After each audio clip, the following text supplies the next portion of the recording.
Good day and welcome to a chapter from my life and book.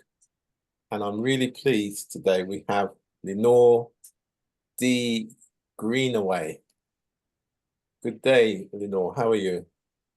Evening, Rudy. I'm fine, thank you. And good evening to my listening and viewing audiences, and especially those who've come along with me along the journeys of all of these interviews that I've been doing over the past few days.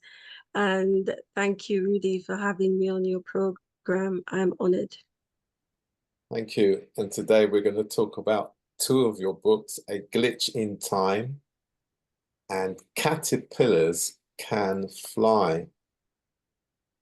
So I'm just going to tell you a bit about Lenore D Greenaway, born on the island of Montserrat in the Caribbean, resides here in the UK, holds a Bachelor of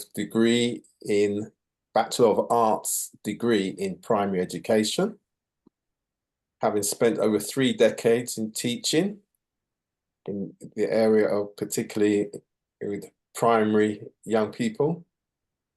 This has actually enabled her to connect with people of all ages in many innovative ways. She does so with energy, passion, humor, warmth, transparency, and strength to powerfully transform lives. As an educator, author, songwriter, servant leader, Bible teacher, Reverend, entrepreneur, and bridge builder, Lenore continues to make impact by devoting herself to the betterment of people through the spiritual and educational process by God's enablement. Her leadership style can be described as one that is inspirational, creative, brings out people's best, and encourages people to motivates them, helping them to envisage possibilities. She is a proponent of sustaining excellence in all aspects of her life as she makes a difference in the lives of one person at a time. That's some achievement, Lenore. You should be very proud of yourself. I Indeed, am, but all by God's grace. of course. So my first question today would be, what inspired you to write your first books? Well, I've always had a love for literature, and of course, being a teacher, we read a lot. But especially with these books, I consider them, and I've said this in previous interviews, I consider my books as assignments, and they are truly evangelistic tools and assignments, meaning that I'm not just an individual who just decided to write books for the sake of it, but assignments meaning that it was a mandate from the Lord. I am proud and pleased to say, of course, that, and from your intro, I am a Christian, one who loves the Lord.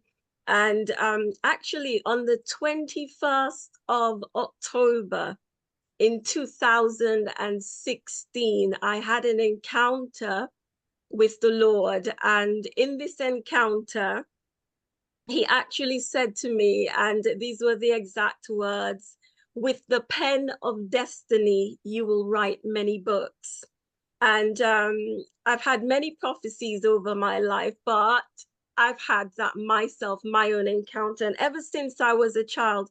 And it's quite strange because the second book that I wrote, Caterpillars Can Fly, that storyline was inside of me since my late teens going into my 20s. And you can see the importance of this, that it is actually now, and we will talk about this later on, I suppose. it is actually now that this has come into fruition. It is now that I've carried out this aspect of my mandate that the Lord has instructed me to do.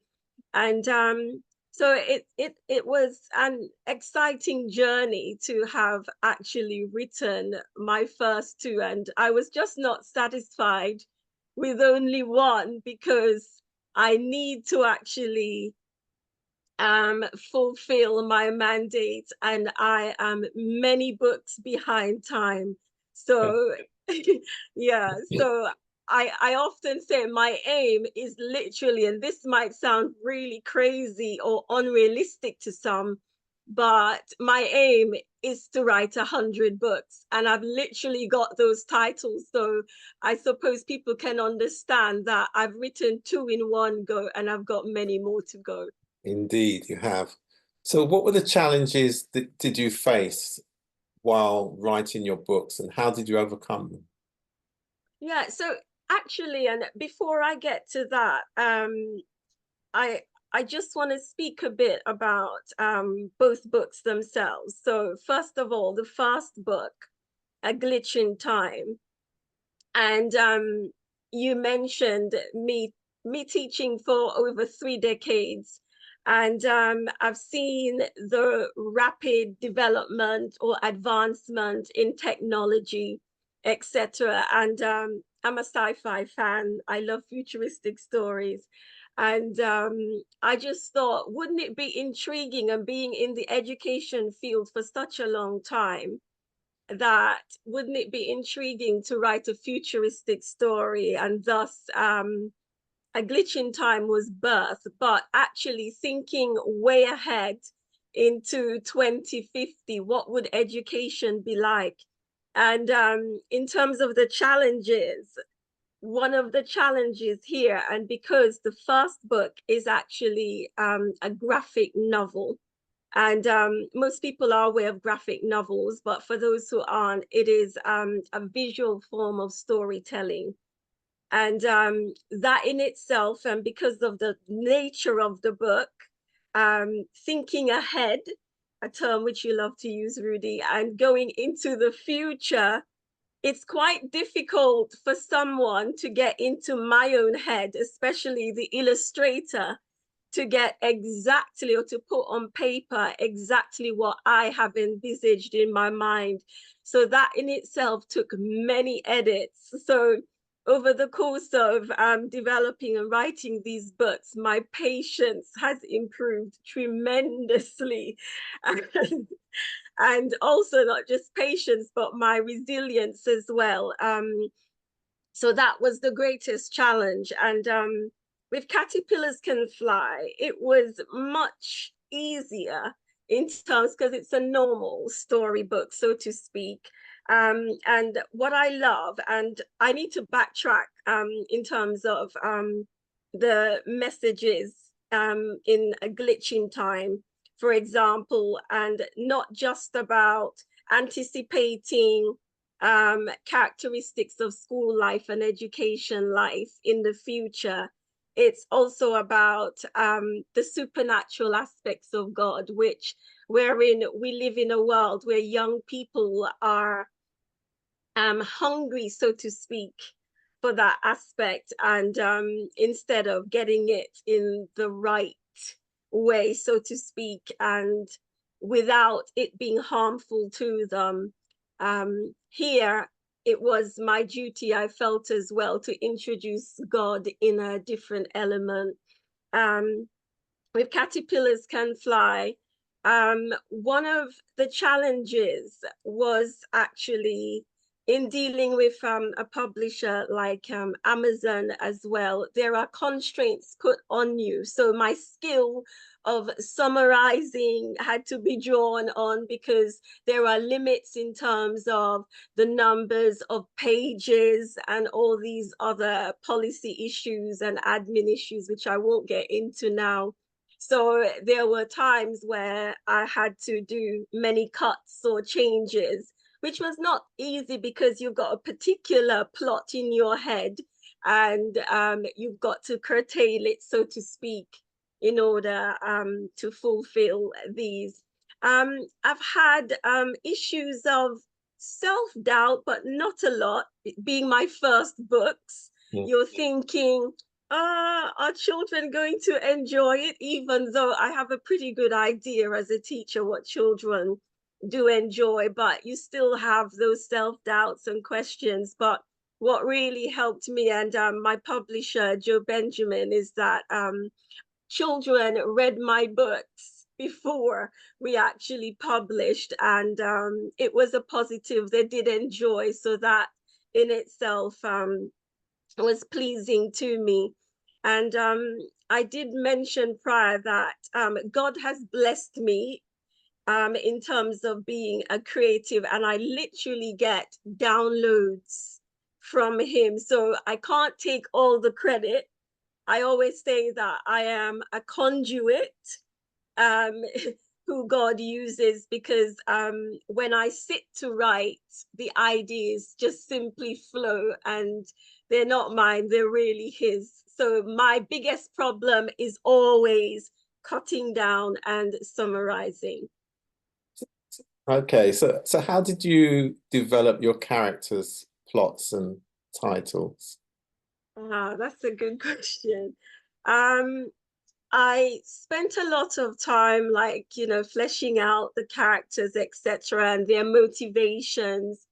I used a combination of outlining the stories, but the stories, both of them just evolved as I wrote. And funnily, in terms of, well, I was anticipating a balance and a cohesion. And for those who have already read the books, they'll let me know if I have accomplished that. I do think that I have.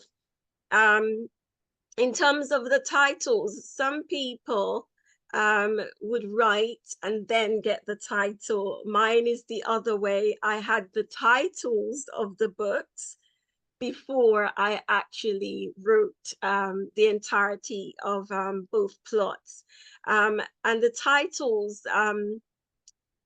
were a download as well, to be honest, but I wanted titles for both books that would intrigue the readers, and as well as I wanted them to give the readers a hint of what to expect in both of the books.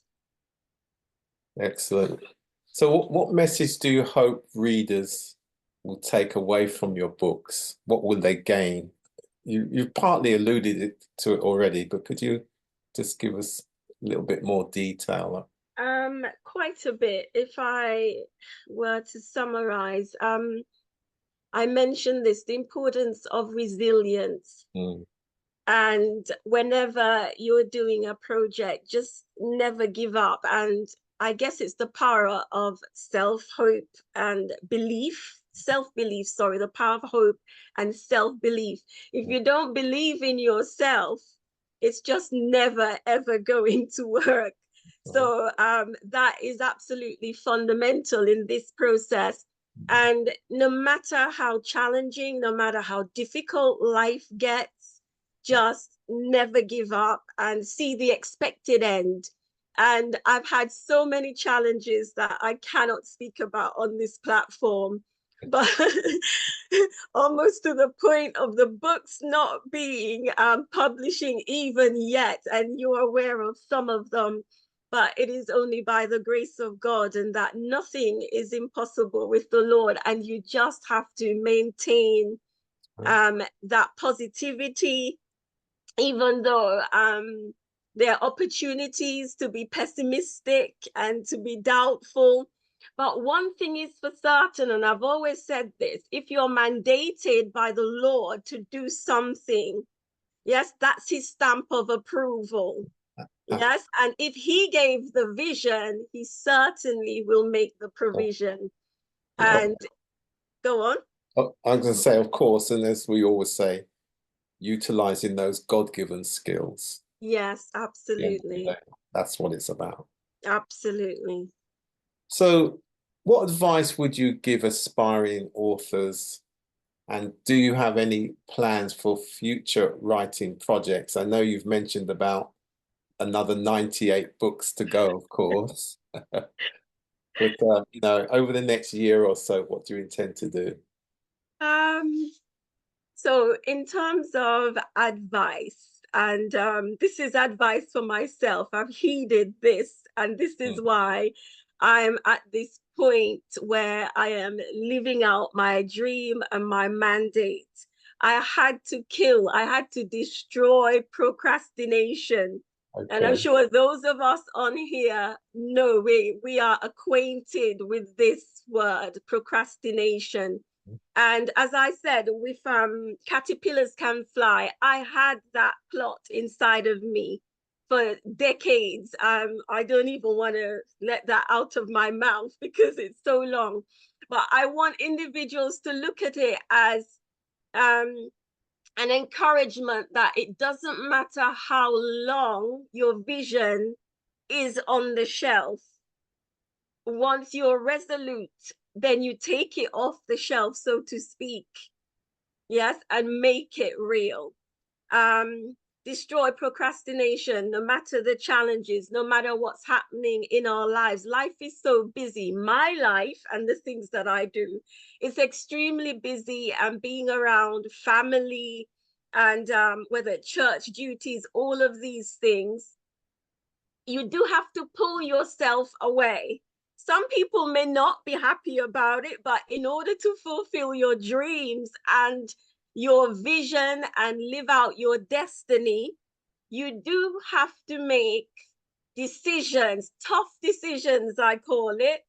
Not everyone might be pleased, but you have to live out your purpose and your mandate because you're only accountable to the Lord. So it required me to pull away. And for aspiring authors, you need to do the same because it's so busy around. There were moments, and my aunt, and my mom is on, Delma, my aunt Tanti. Tanti said previously that I don't mind. There are times when I don't take phone calls and I shut my focus, absolutely. And I shut myself away and for weeks on end, and I just simply write and write as God inspires. If I didn't do that, I would not achieve it. And listen to the voice of God as authors. I had to do that at the end of 2023. I felt this urgency, and because all of these books were already inside of me and the mandate that the Lord gave me, but I did nothing about it. And there are too many reasons to get into now. But I felt that urgency, and some don't understand it when I say this. I felt like it was a do or die situation. And if I didn't do that, then these books would not be here. And the Lord absolutely made a way. So take your foot off the brakes. That's another bit of advice. Good advice. Take your foot, yes, off the brakes and just simply sail. Put it on the accelerator and live out your dreams.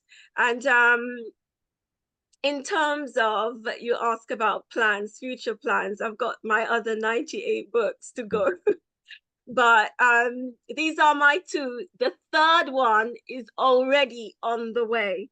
I've been in the process of writing the third one. These other books that are coming are not children's books. These books are for adults, the adult Christian market. And the third one is called Spiritual Warfare, Kingdom Rules to Command and Conquer.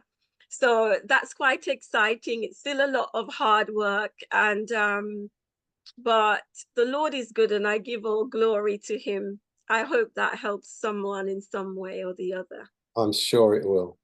So where can your books be purchased, and how can you be contacted, most importantly? Yes, so my books are on all Amazon platforms, all over the world.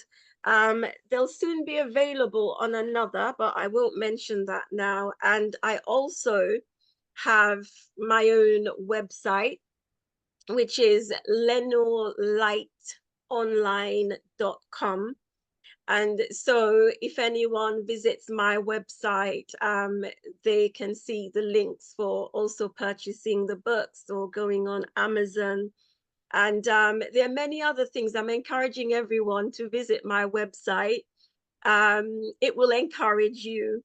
And it's a work in progress, but there are a number of things that would be of benefit to everyone who visits. And can I speak about my in-person book launch that's coming up on Saturday? Absolutely. So that's Saturday, the 14th of September. And the venue is St. Francis de Sales Catholic and Infant School in Tottenham. And the postcode is N178AZ. I'll say that again. St. Francis de Sales Catholic Infant and Junior School in Tottenham. N178AZ. It's just opposite the Tottenham Hotspur Stadium. And my contact number, What time? it's from 5 p.m. to 8 p.m. So anyone can come. You're invited to come and get your book signed. Some have already purchased books on Amazon and they're bringing their books to be signed. Or if you haven't yet done so, then you can also come and you can purchase books there and get your books signed as well.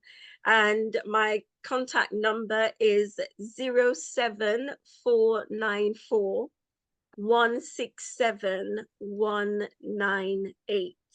I'll say that again, 07494 167198. Thank you very much for that, Lenore. And I would like to also inform everybody that this dialogue will be broadcast tomorrow evening, 10:30 p.m. on Fresh FM Radio London. That's www.freshfmradiolondon, 10:30 p.m. So that was Lenore D Greenaway on her two books, A Glitch in Time and Caterpillars Can Fly. And so you've heard the extraordinary, inspirational person behind two books being launched at the same time. Most unusual. And in fact, what I'm going to do, I'm going to give you a bit of a hint about those two books, because one or two people have been asking, what are they about? Yeah. In a bit more detail. So, A Glitch in Time, the ordinary becomes extraordinary when their teacher is asked by Mel A. Ver, the Beyond, to trial their newest creation, virtual reality headset, Ra Odyssey 3. So, Lenore D Greenaway Author, you really are going into the future with that one, aren't you?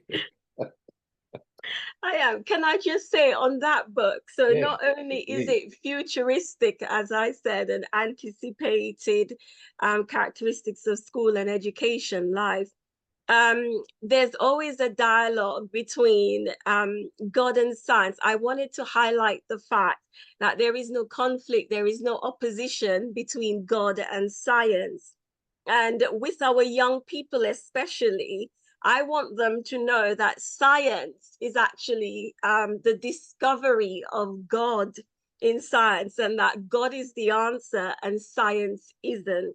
So the book encapsulates all of that. And as I said, young people tend to think that Christianity is boring, but Christianity isn't boring. And it's because of how we, the church, in some sects, because some aspects of the body of Christ, they do that quite well. But then the supernatural, so there are aspects of that in the book that would lead people to Christ in terms of knowing that God is not boring, that he's the God of the supernatural, and that the Bible is littered with the supernatural. Excellent. So, and the other book, Yeah. Caterpillars Can Fly.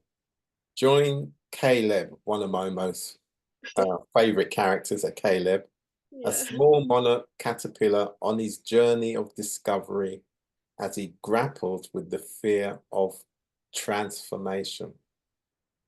Can I just say that Caleb is actually me? I'll confess. Okay, excellent. in the sense, and I'm sure that many others can relate, that we are Caleb. So what I love, and one of my cousins gave a magnificent review, that's Josie and Flood, that um, the intriguing thing about this book is that it's for children, but also it's beneficial to adults as well. And those who bought the books, they would notice that in terms of the age appropriateness of the books, I simply put 0+.